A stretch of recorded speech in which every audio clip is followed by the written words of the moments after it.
આજરોજ વડોદરા શહેરમાં આવેલો સૌથી ઐતિહાસિક માંડવી નીચે આવેલું મેલડી માતાનું મંદિર, જે આજે શ્રાવણ માસનો આજે પહેલો રવિવાર હોવાના કારણે ભાવિક ભક્તોની ભીડ જોવા મળી હતી અને ભાવિક ભક્તોની મનોકામના પૂરી થાય છે.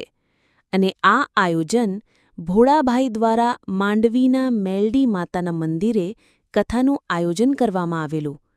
તેમજ અંતમાં ભાવિક ભક્તોને જણાવવાનું કે વરસાદનો લાભ લેતા જજો એવી ભોળાભાઈ દ્વારા ભાવિક ભક્તોને અપીલ કરવામાં આવી હતી અને પ્રસાદનો લાભ લેવા માટે તેમણે જણાવેલું હતું.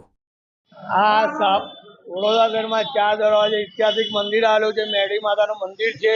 શ્રાવણ મહિનાનો આજે ત્રીજો દિવસ છે, રવિવાર છે. આજે પહેલો ને વિશેષમાં આજે માતાજીનો શણગાર ફ્રૂટમાં શણગાર કરવામાં આવેલો છે ને ભારે ભક્તો દર રવિવારે દર્શનનો લાભ લે છે. જેવી જેવી મનોકામના લઈને આવે છે મેલડી માતા પૂરી કરે છે.